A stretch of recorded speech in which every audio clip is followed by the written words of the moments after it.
అలాగే snapper Mythri వేగటం my channel ప్రకారం మన ఛానల్ సబ్స్క్రైబ్ చేసుకోకపోతే ఇప్పుడే సబ్స్క్రైబ్ చేసుకోండి. పక్కనే ఉన్న బెల్ ఐకాన్ క్లిక్ చేసి ఆల్లో పెట్టుకోండి. నా ఫర్దర్స్ మిస్ అవ్వకుండా చూడొచ్చు. చాలా మంది చూస్తున్నారు కానీ సబ్స్క్రైబ్ చేసుకోవట్లా. So please try to subscribe click the bell icon also. So బేసిక్గా నేను మార్నింగ్ ఒక వీడియో చేశా, అంటే లైక్ వారణాసి వర్సెస్ రామాయణ అని చెప్పి ఒక వీడియో చేశా. సో దాంట్లో నేను కొన్ని విషయాలు చాలా క్లియర్ కట్గా మాట్లాడుకున్నా. ఎవరైనా చూడకపోతే చూడండి అందులో. అయితే ఆ తర్వాత కొంతమంది కామెంట్ చేసింది ఏంటంటే లెట్స్ కంపేర్ దిస్ అన్నట్టుగా, అంటే Varanasi versus spirit versus Allu Arjun గారు అట్లీ గారి సినిమా. సో ఈ ముగ్గురు సినిమాల్లో ఈ మూడు సినిమాల్ని కంపేర్ చేసి ఏ మూవీ ఏ ర్యాంక్లో ఉండొచ్చు, ఏ పొజిషన్లో ఉండొచ్చు అన్నట్టుగా కంపేర్ చేయమన్నారు అనమాట. సో అందుకని మనం ఇప్పుడు ఈ వీడియోలో ఆ మూడింటి గురించి మాట్లాడుకోబోతున్నాం. సో ఆ వీడియో చూసిన వాళ్ళకి ఆల్మోస్ట్ ఇందులో ఏది ఫస్ట్ ఉంటుందో అర్థమైపోతుంటుంది. బట్ అయినా కూడా మనం రీజనల్ ఆస్పెక్ట్స్ అన్నీ కూడా దృష్టిలో పెట్టుకొని అండ్ ఇంటర్నేషనల్ ఆస్పెక్ట్స్ అన్ని దృష్టిలో పెట్టుకొని మూడు సినిమాల గురించి మాట్లాడుకుందాం. ఎందుకంటే మూడు సినిమాలు కూడా గ్లోబల్ లెవెల్లోకి వెళ్ళే ప్లాన్స్ అయితే ఉన్నాయి. బట్ మూడు కంప్లీట్ డిఫరెంట్ జోనర్స్. సో అది కూడా ఆలోచించాలి మనం. సో ఓకే, అయితే ఇప్పుడు ఫస్ట్ ఆఫ్ ఆల్ ఈ మూడు సినిమాలు Varanasi, Spirit and AA22 into A6. So దీన్ని మనం ఒక్కొక్క కేటగిరీని బట్టి మాట్లాడుకుందాం. So first of all casting and their reach. So ఆ ప్రకారం చూసుకుంటే వారణాసిలో మనకేంటంటే మహేష్ బాబు గారు తెలుగు ఆడియన్స్ కోసం అండ్ ఇండియా వైడ్గా కూడా కొంత మార్కెట్ ఉంది. And Priyanka Chopra garu for Hollywood and Bollywood and Prithviraj Sukumaran for Tamil and Malayalam markets. So markets పరంగా వెరీ హ్యూజ్ కాస్టింగ్ అయితే ఉంది. Okay, done. ఇక్కడతో ఇది వెరీ మచ్ క్లియర్ అనమాట. అండ్ ఇంకా దీన్ని వరల్డ్ వైడ్గా కూడా రిలీజ్ చేస్తున్నారు. హాలీవుడ్ పరంగా కూడా ఎక్కువగా టార్గెట్ చేస్తారు, బికాజ్ 120 కంట్రీస్లో రిలీజ్ కాబట్టి. అండ్ కొన్ని హాలీవుడ్ అసోసియేషన్స్ ఏవైతే ఉంటాయో వాటితో కూడా టైఅప్ అయ్యి వాటితో కూడా రిలీజ్ చేస్తారు ఈ సినిమాని. So it will be very huge release. Next spirit విషయానికి వస్తే స్పిరిట్ కూడా 11 భాషల్లో రిలీజ్ అవుతుంది. సో ఇది కూడా ఇంటర్నేషనల్ లెవెల్లోనే కొంత రిలీజ్ అయితే ఉండబోతుంది, అది క్లియర్గా తెలుస్తుంది. ఓకే, అయితే దీంట్లో కాస్టింగ్ చూసుకుంటే మనకి ప్రభాస్ గారు and for all over India, because Prabhas గారికి పాన్ ఇండియన్ క్రేజ్ అలా ఇలా లేదు, మనకు తెలిసిన విషయం ఇది. So he is the biggest. And ఇంకా తర్వాత తృప్తి తిమ్రి కానీ వివేక్ ఓబ్రాయ్ కానీ వీళ్ళందరూ కూడా బాలీవుడ్ వాళ్ళ కోసం. సో ఇంకా వేరే మార్కెట్స్ ఏం కన్సిడర్ చేయలేదు, బికాజ్ ప్రభాస్ గారికి తమిళ మార్కెట్ కూడా చాలా గట్టిగానే ఉంది. And Sandeep Reddy Vanga is a very controversial director కూడా కాబట్టి, అంటే ఎస్ఎస్ రాజమౌళి గారికి ఎలాగైతే క్రేజ్ ఉందో సందీప్ రెడ్డి వంగ గారికి కూడా అలాగే లెవెల్ ఆఫ్ క్రేజ్ ఉంది. కాకపోతే ఏంటంటే అది కొంచెం డిఫరెంట్ ఆస్పెక్ట్. ఎస్ఎస్ రాజమౌళి గారికి ఏంటంటే he makes the films that we feel very proud అన్నట్టుగా, he makes the film that we have to discuss about that అన్నట్టుగా ఈయనకి, అంటే ఈయన తీసే ప్రతి సినిమా మీద డిస్కషన్లు ఉంటాయి. అటు ఒకరు కూర్చుంటారు, ఇటు ఒకరు కూర్చుంటారు, తిడుతుంటారు, పొగుడుతుంటారు, తిడుతుంటారు, అట్లేదంటారు, అదేంటిది ఇదేంటిది అంటారు. సో అలాంటి kind of director. So like some sort of controversial director కాబట్టి క్రేజ్ ఉంది. అట్ ద సేమ్ టైం అది కూడా ఉంది, పంచాయతీలు లొల్లిలు కూడా ఉంటాయి. సో అందుకే సిమిలర్ క్రేజ్ అంటాను నేనైతే. సిమిలర్ రీచ్, క్రేజ్ అని కూడా కాదు కానీ సిమిలర్ రీచ్. ఎస్ఎస్ రాజమౌళి గారికి ఎంత రీచ్ ఉందో సందీప్ రెడ్డి వంగ గారికి కూడా అంతే రీచ్ ఉంది. బట్ అందులో కొంత పాజిటివ్ ఉంది, కొంత నెగిటివ్ కూడా ఉంది. సో ఇవన్నీ ఉన్నాయి కాబట్టి డెఫినెట్గా క్రేజ్ అయితే చాలా ఎక్కువ ఉంది. ఈవెన్ తమిళ్, కన్నడ, మలయాళం మార్కెట్స్లో కూడా అది కొంతవరకు ఆడియన్స్ని అయితే పుల్ చేస్తుంది, అదైతే డెఫినెట్గా చెప్పొచ్చు. సో కాస్టింగ్ పరంగా చూసుకుంటే ఇది కూడా టాప్ లెవెల్లోనే ఉంది. బట్ స్టిల్ ఎక్కడో కొంచెం అంటే ఓన్లీ రీజనల్గా మాత్రమే, అంటే లైక్ ఇండియా పరంగా అండ్ ఇండియన్ మూవీస్కి ఏదైతే already pre existing overseas market ఉందో దాన్నే టార్గెట్ చేసినట్టుగా ఉంటుంది అనమాట. And next AA22 into A6. ఇది సినిమా కంప్లీట్గా అల్లు అర్జున్ గారి మీద నడుస్తుంది. ఆయన బేసిక్గా ఇప్పుడు బాహుబలి సినిమాలో అది ఆ విగ్రహం పడిపోతుంటే బాహుబలి మన శివుడు వెళ్ళి తాడు పట్టుకొని ఆపుతారు కదా, అట్లాగా ఆయన ఒక్కడే లాక్కు వచ్చేస్తారు కదా, అట్లాగా అల్లు అర్జున్ గారే లాక్కు రావాలి ఈ సినిమాని. జవాన్ తర్వాత షారుఖ్ ఖాన్ నెక్స్ట్ సినిమా ఏందో ఎవడు పట్టించుకోవాలి, ఇంకా అట్లీ సినిమా ఏందో ఎవడు పట్టించుకుంటాడు. It's all about Allu Arjun garu. Allu Arjun గారి వల్లే పుష్పక క్రేజ్ వచ్చింది, అల్లు అర్జున్ గారి వల్లే పుష్ప 2 అంతలా ఆడింది, అల్లు అర్జున్ గారి వల్లే Pushpa 2 became Indian industry hit, Allu Arjun గారి వల్లే నెక్స్ట్ సినిమా కూడా ఆడుతుంది. సో అది పాయింట్. సో ఇక్కడ కాస్టింగ్ పరంగా చూసుకుంటే అక్కడ ఆయన ఒక్కడే ఉన్నారు, వన్ మ్యాన్ ఆర్మీ. సో అది కూడా ఇండియన్ మార్కెట్కే ప్రస్తుతానికి. But this movie is aiming for global audience, ఎందుకంటే ఇది కూడా గ్లోబల్ ఆడియన్స్నే టార్గెట్ చేస్తూ రిలీజ్ అవ్వబోతున్న సినిమా. ఇది కూడా పెద్ద బడ్జెట్, 700 కోట్ల బడ్జెట్ ఈ సినిమా. అండ్ ఇది కూడా VFX ఓరియంటెడ్ ఎక్కువ ఉంటుంది. అండ్ ఇది కూడా టైం ట్రావెల్ ఓరియంటెడే twist. So Varanasi time travel, ఇది టైం ట్రావెల్ ఓరియంటెడ్ అనమాట. సో ఇవన్నీ కూడా ఉన్నాయి. సో ఇలాంటి కొన్ని ఆస్పెక్ట్స్ అయితే ఉండేసరికి మనకి ఆబ్వియస్లీ ఈ రెండు కొంచెం వారణాసి AA22 కొంచెం సిమిలర్ అనిపిస్తుంది. బట్ మిగతా స్టోరీ అంతా కంప్లీట్ డిఫరెంట్ కాబట్టి నో ప్రాబ్లం లేండి.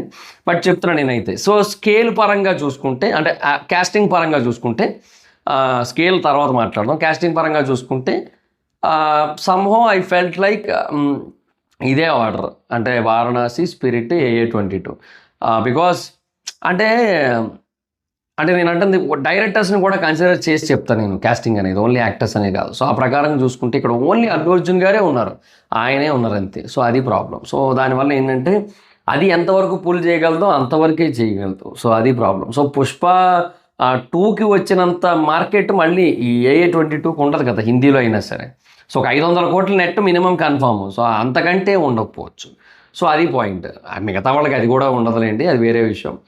లైక్ ఇప్పుడు ఆఫ్టర్ KGF2 ఇప్పుడు యష్ వస్తున్నాడు ఫర్ ఎగ్జాంపుల్. KGF2 టోటల్ నెట్టే మనకి 432 నెట్ 440 ఎంతో హిందీలో. సో ఓవరాల్గా KGF2కి సో అలా ఉంది కాబట్టి నెక్స్ట్ టాక్సిక్ అంత ఉండదు. టాక్సిక్లో వాళ్ళు అంత ఎక్స్పెక్ట్ చేయొద్దు యాక్చువల్లీ. బట్ దాన్ని కూడా గ్లోబల్గా రిలీజ్ ప్లాన్ చేస్తున్నారు బికాజ్ ఇంగ్లీష్లో అదంతా కూడా. So that's why maybe there is a chance. ఎందుకంటే 20th సెంచరీ ఫాక్స్ వాళ్ళతో టైఅప్ అయ్యి అదంతా చేస్తున్నారు. బట్ ఇండియన్ బాక్స్ ఆఫీస్ చూసుకుంటే మటుకు I felt like it is far beyond. So చాలా వెనకబడి ఉంటుంది ఆ సినిమా. సో అది పాయింట్. బట్ ఎట్లా చూసుకున్నా కూడా ఈ 3 సినిమాలకి అయితే మటుకు AA22 కొంచెం because of the casting, because of the director కొంచెం వెనకే ఉంది. సో అదే ఆర్డర్ ఈ పరంగా అయితే మాత్రం like Varanasi, Spirit and AA22. And ఇంకా స్కేల్ విషయానికి వస్తే స్కేల్ పరంగా మనకి ఫస్ట్ అయితే వారణాసి ఉంటుంది, సెకండ్ అయితే AA22 ఉంటుంది, థర్డ్ అయితే స్పిరిట్ ఉంటుంది. Because Spirit is like I mean అది కూడా ఇంటర్నేషనల్ మూవీనే, like police officer cop related. But ఏంటంటే అది కొంచెం అది మరీ huge level of VFX oriented కాదు. బట్ AA22 కానీ వారణాసి కానీ huge level of VFX. So scale పరంగా చూసుకుంటే ఫస్ట్ వారణాసి ఉంటుంది, సెకండ్ ఇది ఉంటుంది అండ్ AA22, అండ్ థర్డ్ వచ్చి స్పిరిట్ ఉంటుంది. అండ్ ఇంకా మ్యూజికల్ డిపార్ట్మెంట్స్, VFX డిపార్ట్మెంట్స్, లేదంటే యాక్షన్ సీన్స్ రిలేటెడ్ డిపార్ట్మెంట్స్, ఇవన్నీ కూడా అంటే స్క్రీన్ ప్లే అనొచ్చు, లేదంటే సినిమాటోగ్రఫీ అనొచ్చు, లేదంటే విజువల్స్ అనొచ్చు, ఇవన్నీ కూడా ఒక కేటగిరీ కింద మనకు తీసుకున్నట్టయితే వీటిల్లో ఓవరాల్గా వారణాసియే టాప్ ఉంటుంది. బట్ స్క్రీన్ ప్లే పరంగా స్పిరిట్ మేబీ సెకండ్ ప్లేస్లో ఉండే ఛాన్స్ ఉంది. అండ్ డెఫినెట్గా అది క్లియర్ అనిపిస్తోంది నాకైతే. అండ్ తర్వాత AA22 ఉండొచ్చు. అండ్ VFX పరంగా చూసుకుంటే Varanasi, AA22 and Spirit. And character driven screenplay పరంగా చూసుకుంటే Spirit will be on top. Character driven screenplay అంటే మనం అర్జున్ రెడ్డి కానీ, లేదంటే యానిమల్ కానీ, కబీర్ సింగ్ కానీ ఇవన్నీ చూసాం కదా. అలా ఉంటే ఆ ప్రకారంగా చూసుకుంటే అంటే ఇప్పుడు మహేష్ బాబు గారికి ఒక క్యారెక్టర్ ఉంటుంది, ప్రభాస్ గారికి ఒక క్యారెక్టర్ ఉంటుంది సినిమాల్లో, అల్లు అర్జున్ గారికి ఒక క్యారెక్టర్ ఉంటుంది ఆయా సినిమాల్లో. సో ఈ క్యారెక్టర్ని బట్టి కథ వెళ్ళే విధానాన్ని కనుక కన్సిడర్ చేసి Spirit will be on first place and AA22 will be on second place, Varanasi will be on third place. ఎందుకంటే AA22 కూడా అటు తిరిగి ఇటు తిరిగి అల్లు అర్జున్ గారి చుట్టే తిరుగుతుంది. అది ఇక్కడ మనం కన్సిడర్ చేయాల్సిన పాయింట్ యాక్చువల్గా. So Varanasi is not like that. Varanasi ఏంటంటే క్యారెక్టర్ డ్రివెన్ అనే కంటే, అంటే పర్సన్ డ్రివెన్ అనే కంటే స్టోరీ డ్రివెన్ సినిమా. సో ఆ ప్రకారంగా వెళ్తుంది కాబట్టి అది అవుట్ రైట్ మహేష్ బాబు గారి క్యారెక్టరైజేషన్ చుట్టే తిరుగుతుంది అనేది చెప్పలేం మనం. సో ఆ ప్రకారంగా చూసుకుంటే spirit, AA22 and Varanasi. So this is the point. And ఇంకా సరే ఇవన్నీ మాట్లాడుకున్నాం కదా. ఇంకా మ్యూజికల్ ఆస్పెక్ట్ విషయానికి వచ్చినట్టయితే obviously Varanasi, Spirit and AA22 music department అయితే ఎందుకో సాయి అభయంకర్ మీద నాకైతే భయమే ఉంది తప్ప అభయం లేదు నాకు. సో అభయంకర్ కదా, సో భయమే ఉంది, అభయం లేదు నాకైతే. సో ఏమో చూడాలి మరి. So Varanasi so first place, spirit second place and third వచ్చి AA22 మ్యూజిక్ సెగ్మెంట్ పరంగా చూసుకుంటే. అండ్ ఈ మూడిట్లో ఏది ఎక్కువ కలెక్ట్ చేస్తుంది? So it is outright Varanasi will be on first place. So that is for sure. So వారణాసియే ఫస్ట్ ఉంటుంది. సో అది క్లియర్ యాక్చువల్గా. అది ఎందుకంటే అది గ్లోబల్ సినిమా, దాని రిలీజు అదంతా చాలా హ్యూజ్ లెవెల్ ఆఫ్ ప్లానింగ్ ఉంది, అది వేరే విషయం. బట్ సెకండ్ ప్లేస్ ఏంటి అనేది క్వశ్చన్ మార్కే. ఎందుకంటే స్పిరిట్ బేసిక్గా ఇంటర్నేషనల్ రిలీజ్ అంటున్నారు. బట్ ఆ ఇంటర్నేషనల్ రిలీజ్ అనేది ఏ స్కేల్లో ఉండబోతుంది అనేది ఇంపార్టెంట్. ఇప్పుడు ఒకవేళ డాన్లీ ఉండి సౌత్ కొరియా నుంచి కనుక ఒకవేళ మేబీ ఆయన ఉన్నట్టయితే మనం అక్కడ నుంచి ఈజీగా చాలా హ్యూజ్ కలెక్షన్స్ ఎక్స్పెక్ట్ చేయొచ్చు. అండ్ ఓవర్సీస్ మార్కెట్ ఇంకా బీభత్సంగా వెళ్ళిపోద్ది. ఎస్పెషల్లీ ఈ మూవీ ఇంగ్లీష్లో కూడా రిలీజ్ చేస్తారు కాబట్టి ఆ అమెరికన్ మార్కెట్స్లో వాటిలో ఊచకోత చూడొచ్చు మనం. ఆ ఛాన్స్ అయితే ఉంది. బట్ చూడాలి మరి ఏంటి పరిస్థితి అనేది. అండ్ AA22 విషయానికి వస్తే ఇది కూడా ఇంటర్నేషనల్ రిలీజే, ఇది కూడా హ్యూజ్ స్కేల్లో రిలీజే, ఇది కూడా ఇంగ్లీష్ ఇవన్నీ లాంగ్వేజెస్లో రిలీజ్ ఉంటుంది. ఇది వరల్డ్ వైడ్ సినిమా. సో ఇది కూడా పాన్ వరల్డ్ సినిమానే యాక్చువల్గా, లైక్ వారణాసి. సో వారణాసి ఎట్లాగో ఇది కూడా అంతే. ఎందుకంటే అల్లు అర్జున్ గారి ప్లానింగ్ ఎప్పుడూ ఓ స్టెప్ ముందే ఉంటుంది. సో ఆయన కూడా చాలా గట్టిగానే ప్లాన్ చేస్తున్నాడు యాక్చువల్గా. ఇండియన్ సినిమా గ్లోబల్ స్టేజ్కి వెళుతోంది. It is going actually. So question ఏంటంటే ఏ స్కేల్లో వెళుతోంది అనేది క్వశ్చన్, ఏ స్కేల్ అనేది point. So Varanasi will be on number 1 collections పరంగా. స్పిరిట్ సినిమాకి అయితే ఈజీగా 1500 కోట్లు కొడుతుంది. AA22 కూడా ఈజీగా 1500 కోట్లు కొడుతుంది. So that is for sure, అందులో నో డౌట్ ఎట్ ఆల్. కాకపోతే క్వశ్చన్ ఏంటంటే వేరే మార్కెట్స్ లైక్ ఇప్పుడు వేరే కంట్రీస్లో రిలీజ్ చేసి ఆయా లాంగ్వేజ్లో రిలీజ్ చేస్తున్నప్పుడు అక్కడ మార్కెట్స్ ఏంటి, China market, Japanese market, Korean market, European market, ఈ మార్కెట్స్ అన్నింటిలో ఎలా ఉంటుంది అనేది క్వశ్చన్ మార్క్. సో ఈ ఒక్క ఆస్పెక్ట్లో మటుకు ఒక క్లారిటీ అయితే లేదు నాకైతే. ఎందుకంటే ఇప్పటికీ కూడా అది ఏ స్కేల్ రిలీజ్ అనేది ఈ 2 సినిమాల గురించి ఐడియా లేదు మనకి. సో అది ఐడియా ఉంటే కానీ మనం ఏం చెప్పలేము దానికోసం. సో మనకు వారణాసి స్కేల్ ఐడియా ఉంది. సో ఇవి 2 ఇంటర్నేషనల్ రిలీజ్ అని ఐడియా ఉంది. బట్ ఏ స్కేల్ అది ఐడియా లేదు. సో అందుకని చెప్పట్లేదు ఈ పాయింట్ అయితే. సో ఓవరాల్గా చూసుకుంటే ఈ అన్ని ఆస్పెక్ట్స్ని కూడా కన్సిడర్ చేస్తే for me first place is Varanasi డెఫినెట్గా.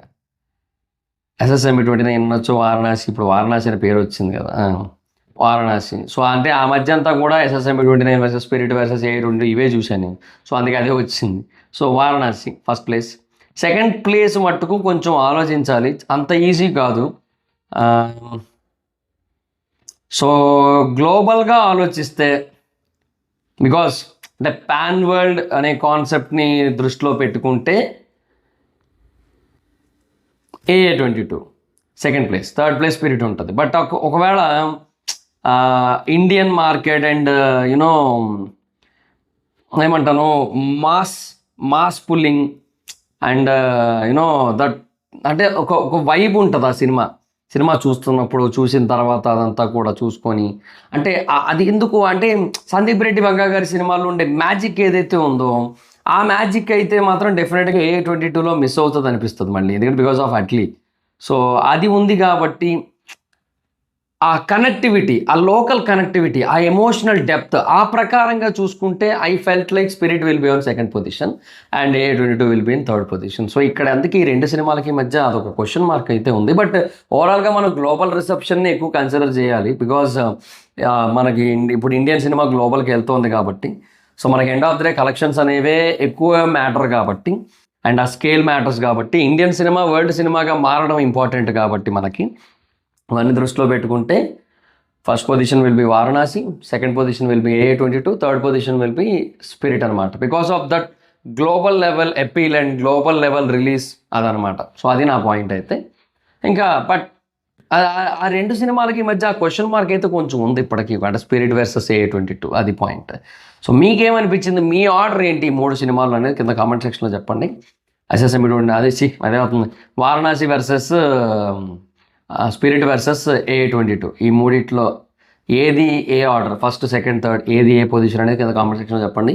So that's guys this the video కనుక మీకు నచ్చినట్టయితే లైక్ చేయండి, వీడియోని షేర్ చేయడం కారణం మన ఛానల్ సబ్స్క్రైబ్ చేసుకోకపోతే ఇప్పుడే సబ్స్క్రైబ్ చేసుకోండి, పక్కనే ఉన్న బెల్ ఐకాన్ క్లిక్ చేసి ఆల్లో పెట్టుకోండి, నా ఫర్దర్స్ మిస్ అవ్వకుండా చూడొచ్చు. చాలా మంది చూస్తున్నారు కానీ సబ్స్క్రైబ్ చేసుకోవట్లేదు. So please try to subscribe, click the bell icon also. నా ఇన్స్టాగ్రామ్ ఎవరి స్మైతే అక్కడ వచ్చి ఫాలో అవచ్చు. Thank you so much. Next video by.